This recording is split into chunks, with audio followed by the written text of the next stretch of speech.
This conference will now be recorded.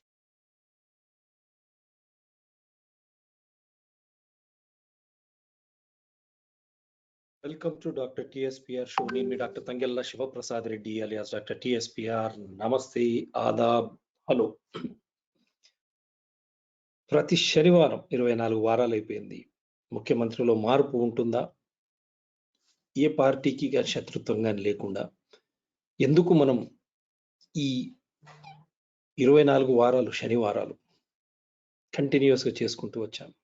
ఈరోజు శుక్రవారమైనా రేపు శనివారమైనా అవినీతిలో కూరుకుపోతే పాలకుడు భయపడతాడు. ఆ భయంలో పాలనను గాలికి వదిలేస్తాడు.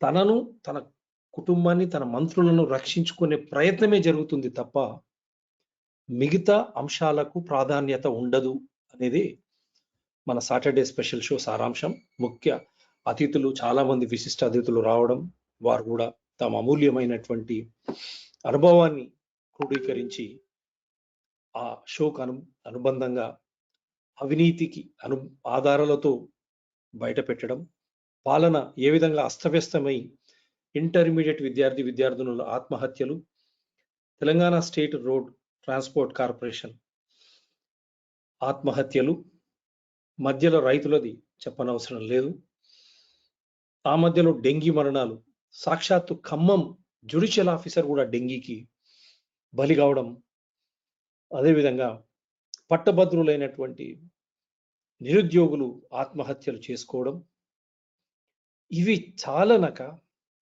కరోనా నేపథ్యంలో ఏ విధంగా లక్షల రూపాయలు ప్రైవేట్ హాస్పిటల్లో వెచ్చించిన తిరిగి రాని ప్రాణాలు, గాంధీ చెస్ట్ హాస్పిటల్లో ఏ విధంగా వసతులు లేవని ఆన్ ది రికార్డ్ చెప్పి చనిపోయినటువంటి వైనం జర్నలిస్ట్ నుంచి మొదలుపెట్టి సామాన్యులు, ఇవన్నీ సరిపోవనకుండా మొన్నటి వరదల్లో డల్లాస్ చేస్తాం, అది చేస్తామని స్వయాన గౌరవ ముఖ్యమంత్రులు, గౌరవ మంత్రివర్యులు కల్వకుంట్ల చంద్రశేఖరరావు గారు, కల్వకుంట్ల తారక రామారావు గారు ఎన్నో సందర్భాల్లో విశ్వం నగరాన్ని తలపించే విధంగా మేము అభివృద్ధి చేస్తామని చెప్పడం, అయినా అటువంటి హైదరాబాదులో జనం వరదల్లో కొట్టుకుపోవడం, జనం ఆస్తులు నష్టపోవడం, కరోనా పుణ్యమా అని కొలువులు కోల్పోయి ఉపాధి లేనటువంటి నేపథ్యంలో ఈ వరద బీభత్సం వారిని కుదేలుపరచడం,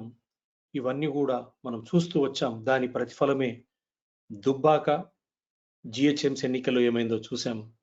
ఇప్పుడు కూడా జిహెచ్ఎంసీ ఎన్నికల్లో కొత్త కౌన్సిల్ కొలువు తీరింది. వారికి శుభాకాంక్షలు తెలుపుతూ, ఆ తీరిన వారికి 74 సవరణ 74 amendment urban local bodies governance ఎంతమందికి తెలుసు? అసలు ఏం చేయాలా, వాళ్ళు ఏం చేయకూడదు, అభివృద్ధి సంక్షేమం ప్రజాహితంలో ఉండాలనా, పార్టీ పరంగా ఉండాలనా, వ్యక్తిగత ప్రగతి కోసం వారు పాటుపడాలనా అనే అంశాలు వారికి ఏమైనా తెలుసా అనేది సగటు ట్యాక్స్ పేయర్ వారిని ప్రశ్నిస్తా ఉన్నాడు. ఆ నేపథ్యంలో ఈ స్పెషల్ షో మనది ఢిల్లీ ముఖ్యమంత్రి కల్వకుంట్ల చంద్రశేఖరరావు గారి విజిట్ తర్వాత, ఢిల్లీ పోయి వచ్చిన తర్వాత తీవ్రమైనటువంటి పరిణామాలు వారు ఎదుర్కొంటూ ఉన్నారు. దాంట్లో భాగంగానే ముఖ్యమంత్రి మార్పని వాళ్ళ పార్టీలోనే పెద్ద ఎత్తున తీసుకురావడం, స్వయానా తన కుమారుడికే పట్టాభిషేకం చేస్తారు అని చెప్పడం, ఎందుకంటే తాను ఎప్పుడు ఖండించలేదు కాబట్టి చెప్తా ఉన్నాం. ఫిబ్రవరి 18 చేస్తామని లాస్ట్ కు తెలంగాణ రాష్ట్ర సమితి ఆ మీటింగ్ లోనే తాను ఏ విధంగా ముఖ్యమంత్రి కల్వకుంట్ల చంద్రశేఖరరావు గారు తనదైన శైలిలో ఏ విధంగా తాట తీస్తానని చెప్పాడు. ఎవరైనా నన్ను కాకుండా వేరే వారిని ముఖ్యమంత్రి అని మీరు చెప్తే నా ముఖ్యమంత్రి పదవి దేంతో సమానం కూడా పోల్చాడు అంటే దాని అర్థం ఎప్పటికైనా ముఖ్యమంత్రి పదవిని తాను వదలడానికి సిద్ధమనేనా? ఎవరిపై ఆయన కోపం అంటే తను అనుకున్న ట్రాక్షన్, పట్టాభిషేకానికి కావలసినటువంటి మద్దతు, నైతిక మద్దతు రాకపోవడం వల్లనే ఆ ఫ్రస్ట్రేషన్. ఇది కూడా ఢిల్లీకి పోయి వచ్చిన తర్వాత ఈ ఉదంతాలు ఒకటొకటి ఏ విధంగా తెలంగాణ రాష్ట్ర సమితిని, అదేవిధంగా గౌరవ ముఖ్యమంత్రి కల్వకుంట్ల చంద్రశేఖరరావు గారు వారిని కలవరపరుస్తున్నాయో ఈరోజు ఒక్కసారి చూద్దాం. మనం కొన్ని వాట్సాప్లో కూడా మనం కొన్ని పిక్చర్స్ మనం పెట్టుకొని ఉన్నాం. అవి కూడా మనం చూసే ప్రయత్నం ఒక్కసారి చేద్దాం.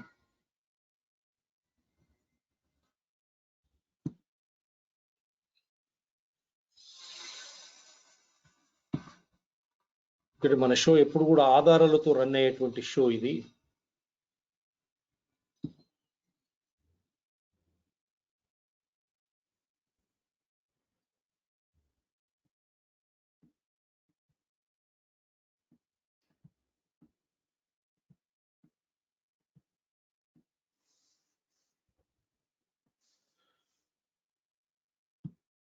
దీంట్లో భాగంగా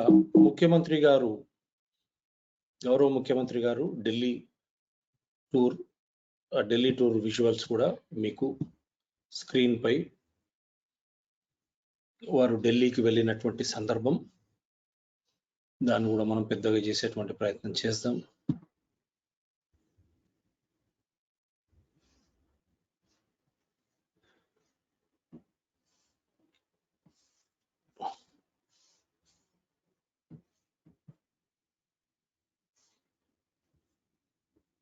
చూశారు కదా విజువల్స్. గౌరవ ప్రధానమంత్రిని, అదేవిధంగా అమిత్ షాను, మిగతా మంత్రులు చాలా మందిని వారు కలిశారు. ఇవి ఇమేజెస్.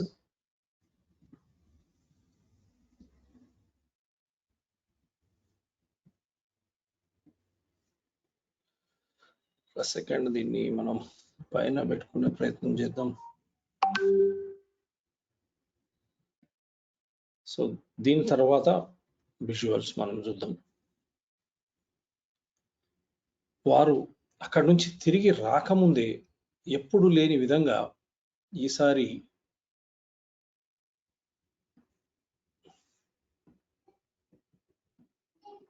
అనూహ్యంగా వారు అక్కడ ఉన్నప్పుడే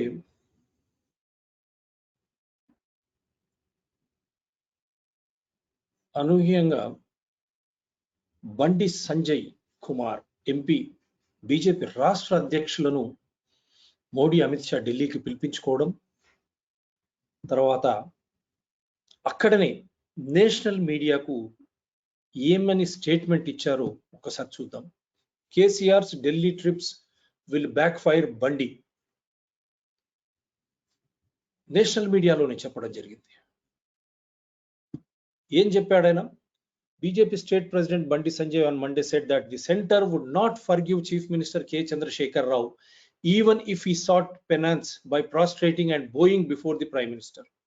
Speaking to media persons at Delhi, the Karimnagar MP said that the center would launch an inquiry into the TRS government's corruption and send the CM to jail as and when the time came. Malli repeat chesta unnanu. Karimnagar MP said that the center would launch an inquiry into the TRS government's corruption and send the CM to jail as and when the time came. He said that Rao's Delhi tour was only to blame the center in the upcoming municipal elections. The CM will again claim that the center has not helped Telangana even though he undertook a journey to Delhi to seek funds, said Bandi. The BJP leader said that the CM did not give a single representation to central ministers during his meetings. Chala clear ga the BJP leader said that the CM did not give a single representation to central ministers during his meetings. దీనికన్నా పెద్ద ఆధారం ఇంకేం కావాలి మిత్రులారా? ఆ రోజు నుంచి ముఖ్యమంత్రి గారు సైలెంట్ గా ఎందుకు ఉన్నారు అనే దానికి చాలా స్పష్టంగా బండి సంజయ్ గారిని ఢిల్లీకి పిలిపించుకొని ఢిల్లీలో కేంద్ర మోడీ గారు కానీ అమిత్ షా గారి ఆధ్వర్యంలో వారు అక్కడ ప్రెస్ కాన్ఫరెన్స్ అడ్రస్ చేసి ఖచ్చితంగా జైలుకు పోతాడు, ఎట్టి పరిస్థితుల్లో దాని నుంచి సమయం చూసి జైలుకు పంపుతాం, మీరు ఎన్ని విధాల మొక్కినా వండి దండాలు పెట్టినా ఎట్టి పరిస్థితుల్లో మీరు తప్పించుకోరు గాక, ఇది కేవలం మున్సిపల్ ఎన్నికలు కానీ ఆ ఎన్నికల కోసమే ఆడుతున్న డ్రామా. అది కూడా ఇంకొక విషయం కూడా చాలా స్పష్టంగా ఢిల్లీలో ముఖ్యమంత్రి గారు ఏ కేంద్ర మంత్రికి కానీ ఎవరికి కానీ ఎటువంటి వినతి పత్రాలు కూడా ఇవ్వలేదు అనేది తేట తెల్లంగా. అంటే ఈ విజిట్ ఈ ఢిల్లీ ట్రిప్, ఈ ఢిల్లీకి వెళ్ళిన కారణం ఏంది అనేది చాలా స్పష్టంగా కేసుల అవినీతియా, మనం ప్రతి శనివారం ఏదైతే చెప్పుకుంటూ వస్తున్నామో అవినీతి పాలన అని, ఇది రుజువైందా లేదా మిత్రులారా? మీ ముందరనే ఆధారాలు. సో ఆ రోజు నుంచి మొదలైతే ఈ రోజు వరకు వారు ఆ ఇబ్బందులకు గురవుతూనే ఉన్నారు కాబట్టి పాలన పక్కకు పోయింది అని చెప్పడానికి మనం ప్రయత్నం చేస్తా ఉన్నాం.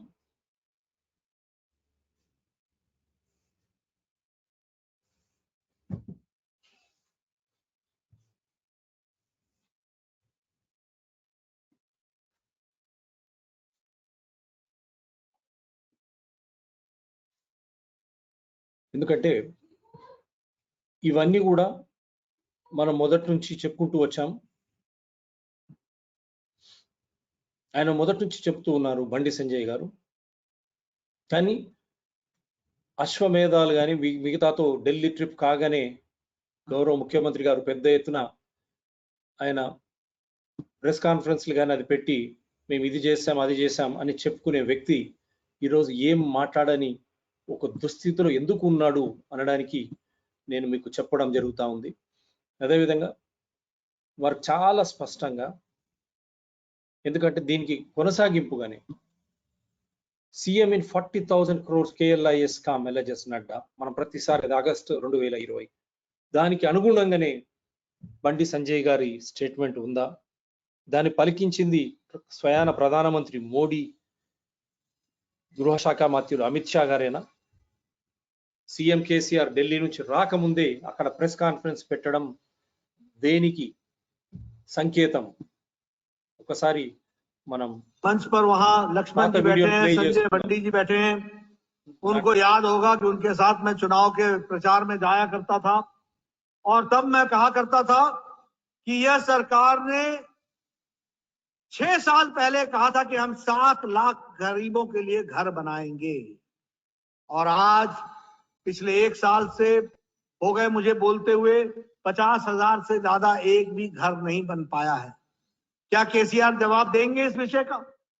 क्या गरीब जनता को इसका जवाब दिया जाएगा? पिछले 6 साल में गरीब के नाम पर क्या कहा गया और क्या किया गया? यही नहीं, हमारे गोदावरी और कालेश्वरम के प्रोजेक्ट में जहां 45,000 करोड़ रुपए खर्च होने थे, आज वहां वही प्रोजेक्ट, वही काम, आज उस प्रोजेक्ट में 85,000 करोड़ रुपए आवंटित किए गए। क्या है ये? क्या है ये एफिशिएंसी? ये भ्रष्टाचार का कारण नहीं है तो और क्या है? आपको याद होगा उन्होंने कहा था कि हम लगभग 1 लाख जॉब्स देंगे। సారీ మిత్రులారా, ఒక్కసారి మళ్ళీ నేను ప్లే చేయడానికి ప్రయత్నం చేస్తాను. పెద్దగా చేద్దాం అనుకున్నాను. అంటే ఏ విధంగా వారు మబ్బ పెట్టారు, ఏ విధంగా ఇబ్బందులకు తమను తాము గురి చేసుకున్నారు అని చెప్పడానికి ఈ ఆధారాలతో నేను మీ ముందర.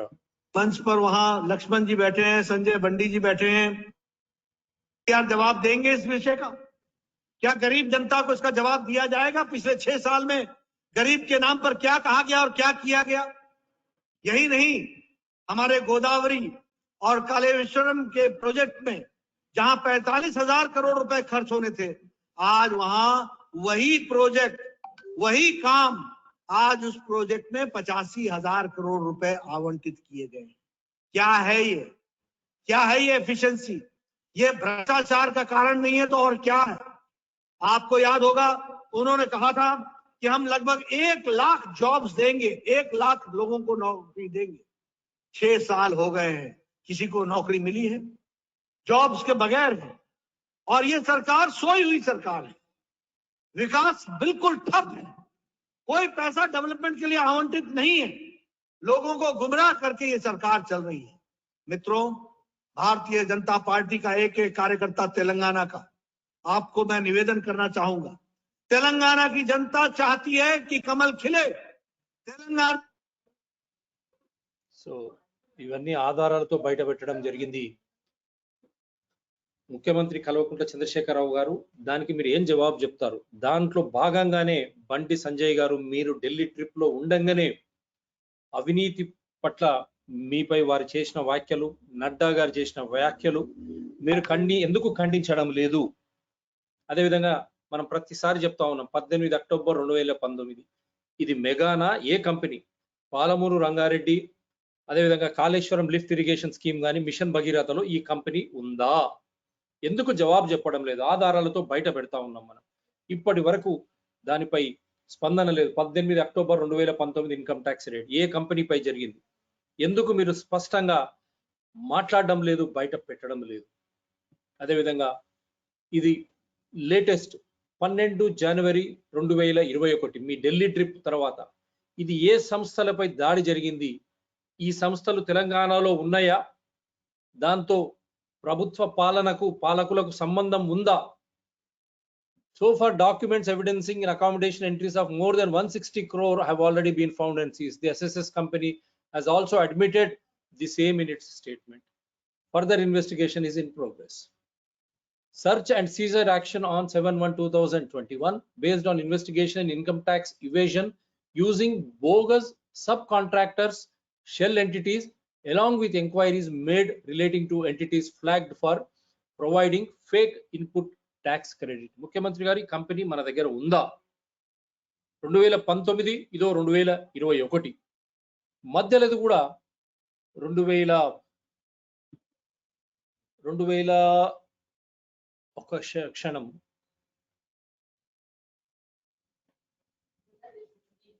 2025 కూడా ఇదో 13 February 2020 searches conducted by the income tax department led to detection of unaccounted income of more than 2000 crores.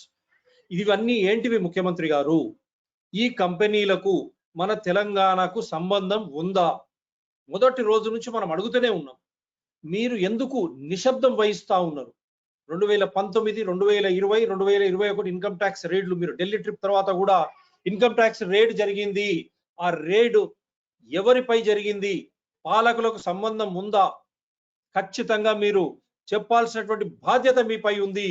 లేకపోతే నడ్డా గారు ఎందుకు ఆ విధంగా మిమ్మల్ని 40,000 కోట్ల స్కామ్ అని చెప్పి వారు చెప్పడం, బండి సంజయ్ గారు డిసెంబర్ 2020లో వారు కూడా అదే విధమైనటువంటి ఆధారం వారు పెడుతూ మీరు ఎన్ని పొర్లు దండాలు పెట్టినా మీరు జైలుకు పోక తప్పదు అని ఢిల్లీలో చెప్పినా మీరు ఎందుకు ఖండించడం లేదు?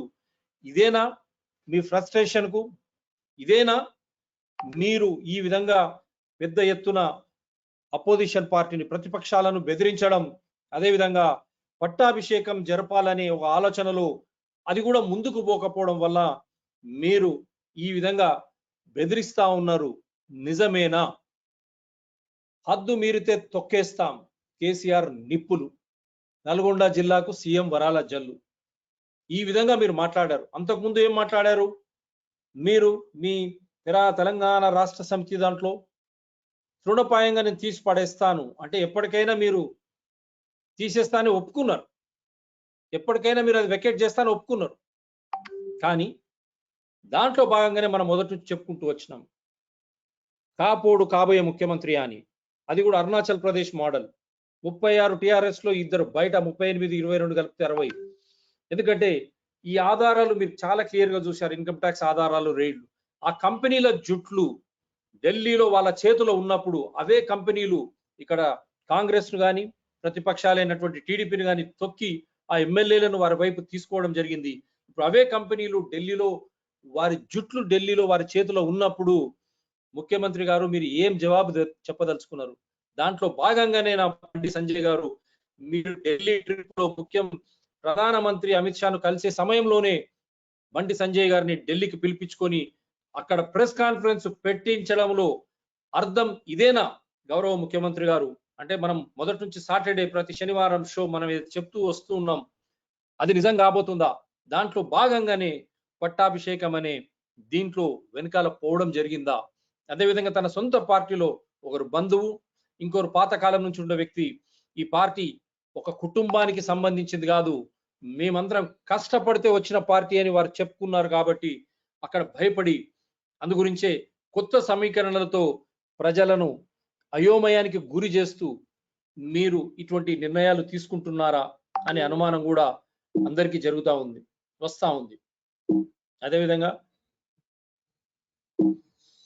వారు కూడా బండి సంజయ్ గారు కూడా మీకు ఒకటే ఛాలెంజ్ చేశారు.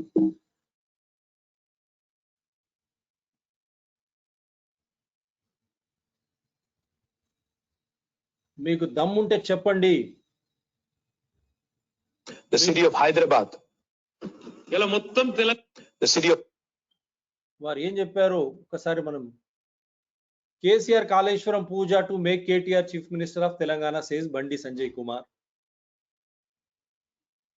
రైట్, వారు చాలా క్లియర్ గా he said the CM was fooling his party leaders with talks about the alliance so that they don't leave TR. ఇది బీజేపీ అలయన్స్ తో అని చెప్పి వారు చెప్తా ఉన్నారు.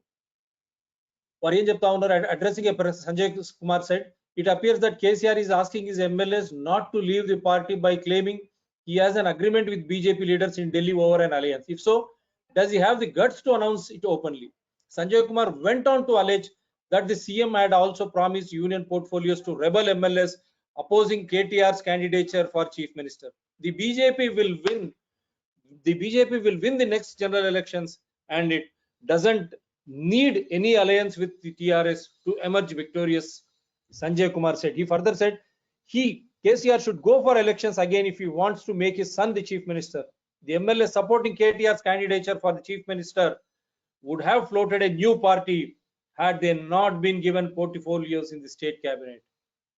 సో వారు కూడా క్లియర్ గా ఒక బీసీగా ఈటల రాజేందర్ గాని ఒక దళితుని ముఖ్యమంత్రి చేస్తావా అని బండి సంజయ్ కుమార్ గారు అదే స్టేట్మెంట్ లో చాలా ఖచ్చితంగా కూడా అడగడం జరిగింది. ఇవన్నీ దేనికి నిదర్శనం? ముఖ్యమంత్రి గారు ఆధారాలతో బయట పెట్టడం జరుగుతుంది. మీరు ఎందుకు సహనం కోల్పోతున్నారు? మీరు ఎందుకు ఆ విధంగా మాట్లాడుతున్నారు? ఏమైంది మీకు అనేది ఇప్పుడు ఇవన్నీ ఆధారాలతో మీ ముందరనే పెడతాం. అందు గురించే కాంగ్రెస్ మీరు బెదిరించిన దానికి ఏ విధంగా రేవంత్ నేను అనుకునే మొనగాడు బయలుదేరినా ఏమన్నా ఢిల్లీ మీద యుద్ధం చేసినట్లయితే ఉన్నాడని తీరా ఆడిపోయి ఇడికి వచ్చినాక తేలింది ఏందా అంటే లావు మొనగాళ్ళు లడాయిపోతానంటే వెనకాల ముగ్గురు నూకుడు మొనగాళ్ళు అంట. పోతనే మోడీని చూడంగానే బోర్ల బొక్కల వంగి వంగి దండాలు పెట్టి పొర్లూరు దండాలు పెట్టాను. బయటకు వచ్చినాక వాళ్ళ ఎంపీ నామ నాగేశ్వరరావు అడిగిందంట, సార్ మోడీ మీద యుద్ధం అంటే లోపడిపోగానే మోడీని చూడంగానే మొక్కరిల్లు అంటే, అరే నాకేం తెలుసు పోయి వాడిని చూడంగానే నడువట్లో ఉండిపోయిందని అన్నాడు. నీదో బతుకు, నువ్వు ఢిల్లీ మీద యుద్ధం చేస్తావా? అమ్మ నువ్వు మంచివేనా? అసలు 1200 మంది బిడ్డలు ఆత్మ బలిదానం చేసి సాధించిన తెలంగాణలో నీ అవినీతి కోసం, నీ అక్రమాల కోసం, నీ అక్రమ సంపాదన కోసం, నీ కొడుకు పదవి కోసం తెలంగాణ ప్రజల ఆత్మ గౌరవాన్ని మోడీ కాళ్ళ దగ్గర తాకట్టు పెడతావా అని చెప్పి నేను కేసీఆర్ అడుగుతున్నా. ఇంకా సిగ్గులేనోడు ఇవాళ నల్లగొండల నాగార్జున సాగర్ లో మాట్లాడండి సాయంత్రం చేసేపు విన్నానే. ఆయన అడుగుతుడు కాంగ్రెస్ పార్టీ వాళ్ళు ఎన్నడన్నా సాగునీటి ప్రాజెక్టులు కట్టిరా? అసలు సోయుండే మాట్లాడుతుండ కేసీఆర్ అని నేను అడుగుతున్నా కేసీఆర్ ను సూటిగా. ఇవాళ నేను అడుగుతున్నా, ఇక్కడ ఉన్న మిత్రులకు చెప్పదలుచుకున్నా, ఇక్కడ ఉన్నోళ్ళు చాలా మంది యువకులు 60-70 ఏళ్ల కింద మీరెవరు ఈ ప్రాజెక్టులు కట్టేటప్పుడు చూడలే.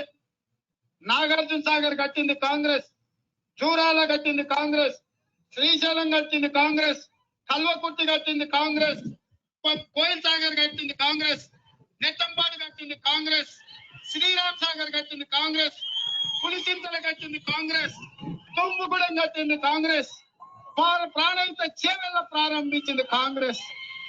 ఇంకా కావాలంటే లెక్కుంది రా, అర్ధరాత్రి వరకు చెప్తా. ఇవాళ వాడు అంటుండు కాంగ్రెస్ వాళ్ళు సొమ్ములు జేబులేసుకున్నాడు. నేను చెప్పదలుచుకున్న కేసీఆర్కి వేదిక మీద ఉంటే 216 టీఎంసీలు నిల్వ చేసే 1700 మెగావాట్ల విద్యుత్ ఉత్పత్తి చేసే శ్రీశైలం ప్రాజెక్టును 1000 కోట్లతో మేం కట్టినాం. 405 టీఎంసీల నీటి నిల్వ చేసే నాగార్జున సాగర్ ను 132 కోట్లకు పెట్టి మేం కట్టినాం. 1132 కోట్ల రూపాయలతోటి ఇటు 216 టీఎంసీలు అటు 405 టీఎంసీల ప్రాజెక్టులను మేం కడితే 2 టీఎంసీల కాళేశ్వరం ప్రాజెక్టు 1,30,000 కోట్లు ఖర్చు పెట్టినావు.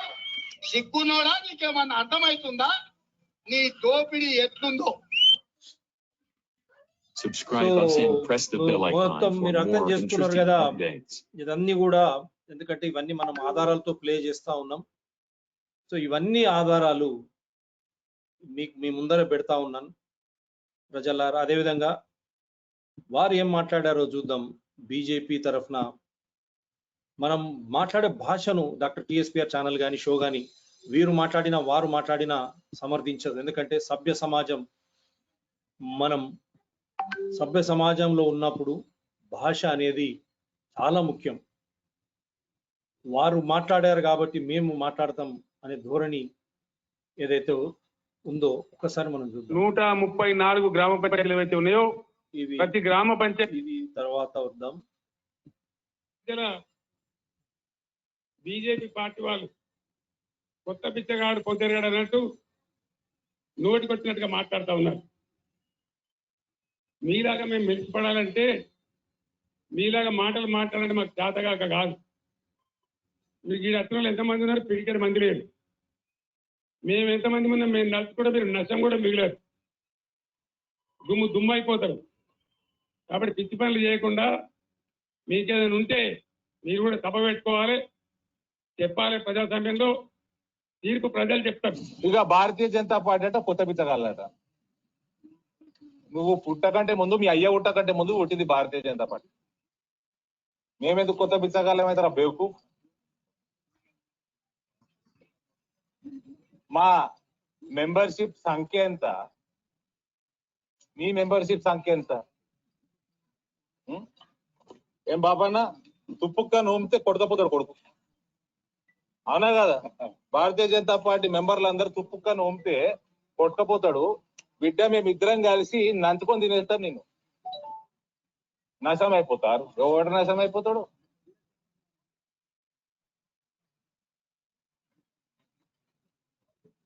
నంచుకొని తింటాం నిన్ను, నీ పార్టీని. Address less fellow. అడ్రస్ ఉన్నా అవే నీకు? ఇంట్లో కొడుకు కూడా వెళ్ళగొడితే ప్రగతి భవన్ లేకపోయే, సెక్రటేరియట్ లేకపోయే, ఇల్లు లేకపోయే, పోయి పొలంలో పడ్డాడు. మళ్ళీ ఏలాట అత్తాలట, కోడలు మంచి చూసుకుంటారట. ఈ దిక్కు మళ్ళీ ఇచ్చే 2000 పెన్షన్, మళ్ళీ ఇంటికి ఒకటే ఇచ్చేది.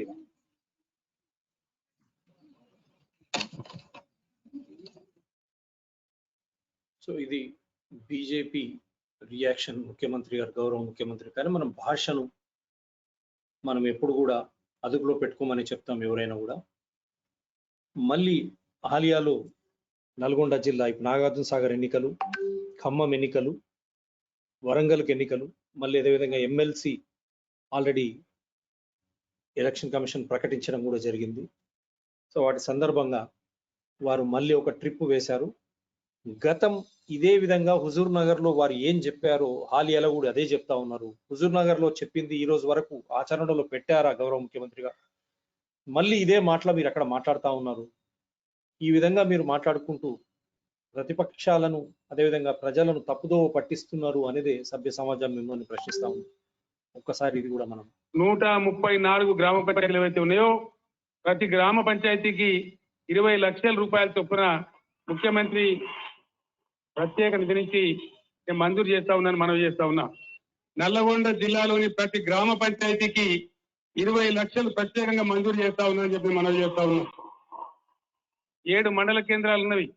7 మండల కేంద్రాలు కూడా అభివృద్ధి కావాల్సిన అవసరం ఉంటుంది కాబట్టి ప్రతి మండల కేంద్రానికి కూడా 30 లక్షల రూపాయలు మంజూరు చేస్తా ఉన్నాం. ప్రతి మండల కేంద్రానికి అభివృద్ధి కోసం 30 లక్షల రూపాయలు మంజూరు చేస్తా ఉన్నా. హుజూర్ నగర్ కు మినరల్ ఫండ్ లో నుంచి కొంచెం మంచి డబ్బులే వస్తాయి. దానికి తోడుగా ప్రత్యేకంగా సీఎం ఫండ్ నుంచి నా నిధుల నుంచి 25 కోట్ల రూపాయలు మంజూరు చేస్తా ఉన్నాం. చాలా జిల్లా కేంద్రం ప్రధానమైన మున్సిపాలిటీ వెనుకబడింది. దాని ప్రత్యేకమైన అభివృద్ధి కోసం 10 కోట్ల రూపాయలు మంజూరు చేస్తా ఉన్నామని చెప్పి మనం చేస్తా ఉన్నాం. దీంతో పాటు మరొక మున్సిపాలిటీ నేరేడు చెర్ల కూడా ఉంది. వారికి కూడా ఆ పట్టణాన్ని బాగు చేయడానికి కూడా 15 కోట్ల రూపాయలు మంజూరు చేస్తా ఉన్నాం. అదేవిధంగా మిర్యాలగూడ మున్సిపాలిటీ చాలా పెద్ద మున్సిపాలిటీ జిల్లాలో. ఆ మున్సిపాలిటీ కూడా బాగా అభివృద్ధి కావాల్సిన అవసరం ఉంది. భాస్కరరావు ఎమ్మెల్యే గారు పదే అడుగుతా ఉన్నారు. మిర్యాలగూడ కూడా ఒక 5 కోట్ల రూపాయలు మంజూరు చేస్తా ఉన్నాం. అదేవిధంగా మిగతా మున్సిపాలిటీలన్నిటికీ ఒక్కొక్క మున్సిపాలిటీకి ఒక్కొక్క కోటి రూపాయల చొప్పున ముఖ్యమంత్రి ప్రత్యేక నిధులు మంజూరు చేస్తా ఉన్నాను. దాంతో మీరందరూ కూడా బాగా అభివృద్ధి కార్యక్రమాలు చేయాలి. ఇది రేపో ఎల్లుండో మీకు జీవో విడుదల చేస్తాం. వెంటనే నిధులు కూడా మంజూరవుతాయి. ఈ జీవో రేపే విడుదల చేస్తాం. డబ్బులు మీకు సకాలంలో అందిస్తామని మనవి చేస్తా ఉన్నాం. మిత్రులారా, ఇది అఫీషియల్ గా వాట్సాప్ లో వారు పెట్టినటువంటి పోస్ట్ 26/10/2019 హుజూర్ నగర్ లో వారు ఏం మాట్లాడారు, 10/2/2021 నాగార్జున సాగర్ హాలియాలో గౌరవ ముఖ్యమంత్రి కల్వకుంట్ల చంద్రశేఖరరావు గారు ఏం మాట్లాడారు మీ ముందరనే ఉన్నాయి. ఆ రోజు వారు ఇచ్చిన వాగ్దానం, వారు జీవోలు ఇచ్చారా? జీవోలు ఇచ్చిన తర్వాత ఆ డబ్బు అంతా కూడా అభివృద్ధి పదంలో ఆ హుజూర్ నగర్ కానీ ఆ సూర్యాపేట అక్కడ కానీ నిజంగా వినియోగానికి అది పనికి వచ్చిందా? మీరే చెప్పాల్సిన బాధ్యత. మీరు ఏదైనా కూడా నా కింద నంబర్ కూడా ఉంటుంది, దాని ద్వారా మీరు చెప్పొచ్చు. సో ఇటువంటివి జరుగుతున్న వేళ అసహనానికి గురవుతున్నారా గౌరవ ముఖ్యమంత్రి గారు ఢిల్లీ ట్రిప్ తర్వాత? దాని తర్వాత ఒకటి దానికి అనుకూలంగా లేకపోవడం వల్లనే ఇవన్నీ ఈ విధంగా వారు మాట్లాడుతున్నారా అనే అనుమానం కలగడంలో, అదేవిధంగా నిన్న ప్రమాణ స్వీకారం కూడా చేశారు మేయర్గా గద్వాల్ విజయలక్ష్మి గారు, గౌరవ Rajya Sabha MP party general secretary K Keshava Rao గారి కుమార్తె. వారు మేయర్గా ప్రమాణ స్వీకారం, డిప్యూటీ మేయర్గా తార్నాక కార్పొరేటర్ మోతే శ్రీలత ఎన్నికయ్యారు. వారేమో బంజారా హిల్స్ నుంచి కార్పొరేటర్గా ఉన్నారు. ఇంగ్లీష్లో కూడా మీకు ఇది డాటర్ ఆఫ్ కె కేశవరావు. అదేవిధంగా గతంలో మేము ఎట్టి పరిస్థితుల్లో పొత్తు మాకు ఉండదు అని చెప్పారు ఏఐఎంఐఎంతో, ఆల్ ఇండియా మజ్లిస్ ఇత్తెహాదుల్ ముస్లిమన్తో. మరి ఈరోజు నిన్న ఆల్ ఇండియా మజ్లిస్ ఇత్తెహాదుల్ ముస్లిమన్ సపోర్ట్తోనే మేయర్గా ఉప మేయర్గా వారు అయ్యినరా లేదా? అంటే పాతవి కూడా మీ ముందరికి తీసుకొస్తాను, మజ్లిస్తో పొత్తే లేదు అని వారు చెప్పడం, కేటీఆర్ టిఆర్ఎస్తో పొత్తు లేదు అని అసదుద్దీన్ గారు చెప్పడం. ఇది ఎంతవరకు రాజకీయంగా నైతిక విలువలు కాపాడేటువంటి పార్టీలు ఈ విధంగా పదవుల కోసం, అధికారం కోసం ప్రజల ముందు పెట్టినటువంటి ఈ బహిరంగంగా వారు ప్రజల ముందు పెట్టినటువంటి వీటికి విరుద్ధంగా పోవాల్సినటువంటి అవసరం ఎందుకు వచ్చింది? ఎందుకంటే ఎన్నికల్లో ప్రతి పార్టీ ప్రజలకు పోయే ముందు గత ఎన్నికల్లో వారు ఏం వాగ్దానాలు చేశారు, వైఫల్యాలు ఏం చెందినాయి, మళ్ళీ ఈసారి ఏం వాగ్దానాలు చేస్తా ఉన్నారు, ఆ వైఫల్యాలను ఎట్లా అధిగమిస్తారు అని చెప్పిపోతుంది. అటువంటి తరుణంలో ఆల్ ఇండియా మజ్లిస్ ఇత్తెహాదుల్ ముస్లిమన్కు వారికి ఎటువంటి అజెండా లేనటువంటి పార్టీ మనం చూస్తూనే ఉన్నాం. మన షో ద్వారా ఆ పార్టీలో వేరే మతం కానీ కులం వాళ్ళు ఎందుకు లేరంటే ఒకరిద్దరికి పురాణాపులు అక్కడ ఇవ్వడం జరిగింది ఈసారి. కానీ పార్టీ అధ్యక్షులు కానీ మిగతా సభ్యులంతా ఎవరు? ఇది ప్రజాస్వామ్యమా? రాజ్యాంగాన్ని అపహాస్యం చేసినట్టు కాదా? మరి అటువంటి పార్టీతో పొత్తు ఎందుకు పెట్టుకోవాల్సి వచ్చిందో వారు చెప్పాల్సిన బాధ్యత ఈరోజు వారిపై ఉంది. గౌరవ కల్వకుంట్ల తారక రామారావు గారి పైన ఉంది, అదేవిధంగా వారిపై కూడా ఉంది. కొత్తగా కొలువైన వారు మరి దీన్ని పరిగణనకు తీసుకున్నారు. బేబీ సుమేధ చనిపోయింది. ఇలా మొత్తం తెలంగాణ గురించి ప్రపంచం మొత్తం మాట్లాడుతున్నది. మాకు సంబంధించిన సంస్థ కాదు కదా అధ్యక్ష, జేఎల్ఎల్ వాళ్ళు ఎక్కడో షికాగోలో ఉండే సంస్థ. వాళ్ళు తెలంగాణ మొత్తం 130 నగరాల్లో ప్రపంచంలోనే హైదరాబాద్ మోస్ట్ డైనమిక్ సిటీ అని చెప్తుంటే వీళ్ళకి ఎందుకు అధ్యక్ష ఇంత కడుపు పంట? ఏమీ జరగట్లేదు, ఏమీ లేదు. నేను ఎవరో హాలిడిఫై అనే సంస్థ అధ్యక్ష, వాళ్ళు చెప్తా ఉన్నారు భారతదేశంలోని 34 నగరాల్లో హైదరాబాద్ అత్యుత్తమ నగరం పనిచేయడానికి కానీ జీవించడానికి కానీ వారు చెప్తా ఉన్నారు నెంబర్ 1 అని చెప్తా ఉన్నారు. ఇంత కడుపు మంట ఎందుకు అధ్యక్ష? అధ్యక్ష వరుసగా అది యాదృచ్ఛికమే కావచ్చు, కాకతాళీయమే కావచ్చు అధ్యక్ష, గడిచిన 5 సంవత్సరాలుగా ఇక్కడ టిఆర్ఎస్ ప్రభుత్వం వచ్చినటి నుండి, తెలంగాణ రాష్ట్రం ఏర్పడినటి నుండి వరుసగా అధ్యక్ష మర్సర్ అనే ఒక సంస్థ గ్లోబల్ లివబిలిటీ ఇండెక్స్ అని ర్యాంకింగ్స్ ఇస్తుంది అధ్యక్ష. మొత్తం ప్రపంచవ్యాప్తంగా ఉండే అన్ని నగరాలకు ర్యాంకింగ్స్ ఇస్తుంది అధ్యక్ష. అందులో 5 సంవత్సరాల పాటు వరుసగా హైదరాబాద్ భారతదేశంలోనే బెస్ట్ సిటీ అని చెప్పి వాళ్ళు కూడా ఎవ్రీ ఇయర్ చెప్తా ఉన్నారంటే ఇది టిఆర్ఎస్ ప్రభుత్వం యొక్క ఘనత కాదా అధ్యక్ష? ఎందుకు అధ్యక్ష మన రాజధాని పట్ల ఇంత కడుపుమంట వారు మాట్లాడే మాట్లాడుతుంటే అసాధారణంగా అనిపించింది అధ్యక్ష. ఏదైనా పని చేస్తే చేసినామని చెప్తాం. మీలాగా ఏమీ జరగలేదు, దివాలా తీసింది, ఉపాధి పోయింది, 5 ఏళ్లలో ఏమి జరగలేదు, 6 ఏళ్లలో ఏమి జరగలేదు అని చెప్పి ఊకదంపుడు ఉపన్యాసాలు ఇవ్వం అధ్యక్ష. జరిగిన వాస్తవాలు లెక్కలతో సహా చెప్తా అధ్యక్ష. వారెంత ఖర్చు పెట్టారు, మేమెంత ఖర్చు పెట్టామో కూడా చెప్పవలసిన అవసరం ఉంది. 2004 నుంచి 14 వరకు కాంగ్రెస్ ప్రభుత్వం హైదరాబాద్ మీద పెట్టిన ఖర్చు ఎంత, 2014 నుంచి 2020 వరకు టీఆర్ఎస్ ప్రభుత్వం హైదరాబాద్ లో పెట్టిన ఖర్చు ఎంత, లెక్కలతో సహా చెప్పవలసిన బాధ్యత నా మీద ఉంది అధ్యక్ష. ఇబ్బందులు పడుతున్నారు ప్రజలని మాట్లాడినారు కాబట్టి చెప్పవలసిన బాధ్యత నా మీద ఉంది అధ్యక్ష. వివరంగా షీట్ ఇచ్చిన అధ్యక్ష. 67,135 కోట్లు ఈ ప్రభుత్వం వచ్చిన తర్వాత క్యాపిటల్ ఎక్స్పెండిచర్ మీద ఈ ప్రభుత్వం హైదరాబాద్ మహానగరంలో వివిధ రూపాల్లో ఖర్చు చేసిన మాట అక్షర సత్యం అధ్యక్ష. ఇంకా అందులో రెవెన్యూ ఎక్స్పెండిచర్ కూడా కలుపుకుంటే, జీతభత్యాలు కూడా కలుపుకుంటే 1,00,000 కోట్లు దాటిపోతుంది ఒక్క హైదరాబాద్ మహానగరం మీద. 1,00,000 కోట్లు ఒక్క హైదరాబాద్ మహానగరం మీద 2020 అసెంబ్లీ సాక్షిగా వారు చెప్పారు. కొత్తగా కొలువైనటువంటి గ్రేటర్ హైదరాబాద్ మున్సిపల్ కౌన్సిల్ ఇప్పుడు లెక్కలు చెప్పాల్సినటువంటి అవసరం ఎంతైనా ఉంది. ఆయన చుట్టూ కూడా ఆధారాలతో వీడియోలు కూడా మనం ప్రజెంట్ చేశాం. బెస్ట్ లివేబుల్ సిటీ అన్నాడు. మరి అటువంటి సిటీలో ఎందుకు ప్రజలు కొట్టుకుపోయారు, అమూల్యమైనటువంటి ప్రాణాలు కోల్పోయారు, ఇంటి నిండా నీళ్ళు ఎందుకు వస్తా ఉన్నాయి, కాలనీలు ఎందుకు ముంపుకు గురైతా ఉన్నాయి. ప్రతి సంవత్సరం ఇదే దుస్థితి. బేబీ సుమేధ కొట్టుకుపోయిన తర్వాత ఆ తల్లిదండ్రులు కేసు కూడా పెడితే కేసు కూడా పురోగతి కూడా సాగనటువంటి వైనం ఇక్కడ ఎందుకు కొనసాగుతుంది? నిజంగా అది కరెక్టే అయితే ఆ కేసులో వారిని కూడా కల్వకుంట్ల తారక రామారావు గారు మున్సిపల్ శాఖ మాత్యులుగా వారిని కూడా FIR లో వారు చేరిస్తే ఆ విచారణ ఇప్పటి వరకు ముందుకు పోలేదు. స్వయాన గవర్నర్ కూడా కేటీఆర్ గారి పేరు ఎందుకు లేదు అని ప్రశ్నించడం కూడా జరిగింది, అది కూడా ఆధారాలతో.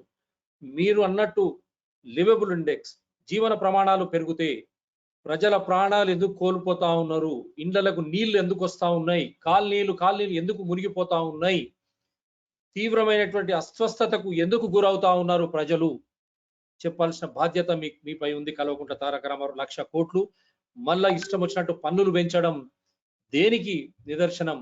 ప్రజలు డబ్బులు కట్టాలా, ప్రాణాలు పోగొట్టుకోవాలా, ఆస్తి నష్టం కావాలా, కొలువులు పోగొట్టుకోవాలా? తిరిగి ఈ విధమైనటువంటి మాటలు అసెంబ్లీ సాక్షిగా మీరు మాట్లాడుతూ ఉంటే ఇది ఏ విధంగా ఉంటుంది? గౌరవ తారక రామారావు గారు, ముఖ్యమంత్రి గారు కూడా రెవెన్యూ శాఖ మాత్యులు వారు, డిజాస్టర్ మినిస్టర్ వారే. అందు గురించి ఇప్పుడు కొత్తగా కొలువైనటువంటి గ్రేటర్ హైదరాబాద్ మున్సిపల్ శాఖ కౌన్సిల్ చెప్పాల్సినటువంటి బాధ్యత ఇప్పుడు ఎంతైనా ఉంది వారిపై. అదేవిధంగా ఈ 3 ఇన్కమ్ ట్యాక్స్ రేట్స్ ఏవైతే జరిగినాయో వాటిపై నోరు విప్పాల ముఖ్యమంత్రి గారు. ఎందుకంటే వాటిని పెట్టే వారు ముందుకు తీసుకుపోతా ఉన్నారు. అప్పుడు కూడా చాలా క్లియర్గా తలసాని యాదవ్ అపోలోజైజ్ ఫర్ నాలా డెత్స్ అయినా కూడా బేబీ సుమేధ కేసు ముందుకు పోదు. మరి ఆయన ఒప్పుకున్నప్పుడు GHMC అధికారుల నిర్లక్ష్యమా కాదా? సంబంధిత మంత్రి దానిపై బాధ్యత వహించాలా లేదా? ఎందుకు మరి బాధ్యత? ఇది కూడా చూడండి, సెప్టెంబర్ 22, 2020 నాటిది. అన్ని ఆధారాలతో మేము ముందర పెడతా ఉన్నాం. FIR లో KTR పేరు ఎందుకు లేదు? ప్రశ్నించిన గవర్నర్ కార్యాలయం. నాలాలో పడి చనిపోయిన చిన్నారి సుమేధ తల్లి ఫిర్యాదుపై తమిళస్పై స్పందన. 17 సెప్టెంబర్. ఏం చెప్పదలుచుకున్నారు? కేసు ఎందుకు ముందుకు పోవడం లేదు? రెవెన్యూ శాఖ మాత్యులు గౌరవ ముఖ్యమంత్రి గారు కల్వకుంట్ల చంద్రశేఖరరావు గారు, డిజాస్టర్ మేనేజ్మెంట్ మినిస్టర్ వారే, లా అండ్ ఆర్డర్ మినిస్టర్ వారే.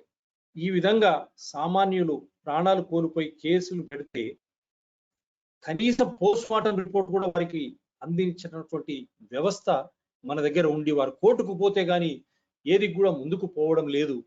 ఎందుకని మిమ్మల్ని వారు ప్రశ్నిస్తున్న వేళ మళ్ళీ కొత్తగా ఎమ్మెల్సీ ఎన్నికలు నోటిఫికేషన్ అండ్ షెడ్యూల్ కూడా ఇప్పుడు విడుదలైంది. ఆ ఎన్నికల షెడ్యూల్ కూడా చాలా స్పష్టంగా ఇవ్వడం జరిగింది. Notification February 16. Election for 2 teachers constituencies in AP and 2 graduate MLC constituencies in Telangana. The elections will be held on March 14 and results will be out on March 17. నిరుద్యోగ భృతి ఏమైంది? ముఖ్యమంత్రి గారు ఈ రోజు వరకు చెప్పలే. అమాయకులైనటువంటి పిల్లలు ప్రాణాలు కోల్పోతా ఉన్నారు.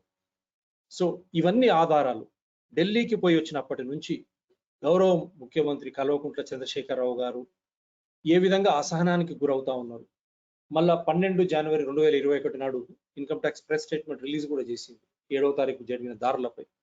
దానిపై కూడా వారు అసహనంగా ఉన్నారు. పట్టాభిషేకం గురించి వెనకాలకు అన్ని ఆధారాలు మీ ముందర, అన్ని ఆధారాలు, ఇవన్నీ అవినీతి. నేను అనుకునే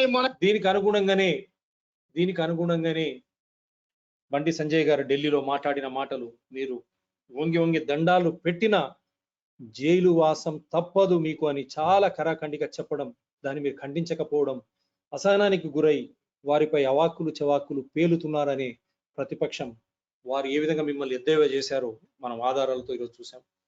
భాష డాక్టర్ టిఎస్పిఆర్ ఛానల్ షో గాని ఎప్పుడు అంగీకరించదు. ఎందుకంటే ప్రజాహితంగా ప్రజాసేవలో ఉన్న ఆదర్శంగా ఉండాలి అందరికీ. మీకు కోపం వచ్చినా వేరే విధంగా వచ్చినా భాషను మటుకు మీ అదుపులో ఉంచుకోవాలా. ఎందుకంటే మనది గణతంత్ర దేశం, hours is a republic country. అంటే ప్రతి ఒక్కరికి వ్యక్తిగత స్వేచ్ఛ అన్నీ ఉన్నాయి. కాబట్టి మీరు మరవకూడదు. రాజకీయ నాయకులుగా ఏ పార్టీ అయినా, పాలకపక్షమైన ప్రతిపక్షమైన, మీరు అనుసరించే విధానమే ప్రజలకు ఒక ఉదాహరణగా అవుతుంది. అటువంటి ప్రజలు మాట్లాడినప్పుడు వారిపై కేసులు పెట్టడం, వారిని జైలుకు పంపడం, ఇది కూడా ఎంతవరకు కరెక్ట్ అని కూడా డాక్టర్ టిఎస్పిఆర్ ఛానల్ ప్రశ్నిస్తుంది. మీరు సరిగ్గా లేక మీ దారినే ప్రజలు అనుసరించినప్పుడు అది ఏ విధంగా తప్పు అవుతుందో మీరే చెప్పాలా. రాజకీయం సేవనా లేక ఉద్యోగమా? సేవ అయితే జీతం ఎందుకు, పెన్షన్ ఎందుకు? ఉద్యోగమే అయితే విద్యార్హతలేవి, పరీక్షలేవి? నిజమే కదా.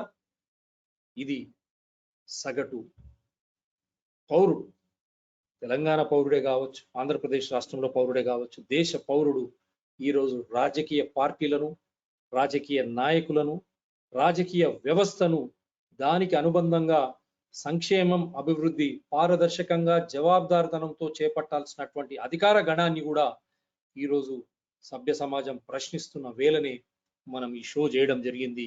అవినీతిలో పాలకులు కూరుకుపోతే ఆ అవినీతియే ఆధారంగా హస్తిన శాసిస్తూ మాకు టైం వచ్చినప్పుడు మీపై చర్యలు తీసుకుంటాం అని వారికి హెచ్చరిస్తూ వారు పాలన గాలికి వదిలేయడం, ఈ ఇద్దరి మధ్యల వైరం నిజంగా తెలంగాణ అభివృద్ధి పదంలో ముందుకు పోతుందా, లేక మళ్ళీ పక్కన రాష్ట్రం నుంచి వేరే ఒక కొత్త ఇజాన్ని తీసుకొచ్చి తెలంగాణ, ఈ బలిదానాల తెలంగాణలో మళ్ళీ తెలంగాణకు అడ్డుపడ్డటువంటి పార్టీలు నిజంగా ఏ సంబంధం లేదు.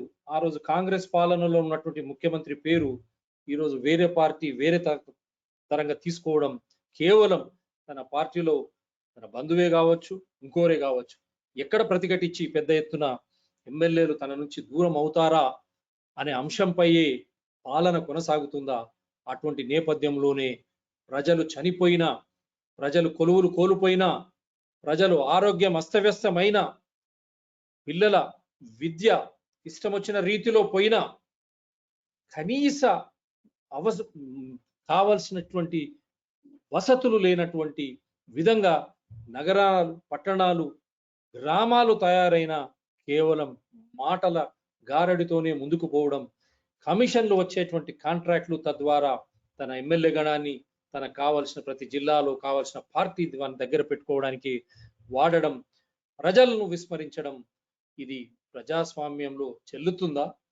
అందు గురించే Dubbaka to GHMC, now GHMC to Nagarjuna Sagar to MLC ఎన్నికలు, తర్వాత కార్పొరేట్ ఎన్నికలు, అంటే కార్పొరేషన్ ఖమ్మం కానీ వరంగల్ కానీ మిగతావి దీనికి నిదర్శనమా? కానీ ఎంతకాలం ప్రజలు వేచి ఉండాలి?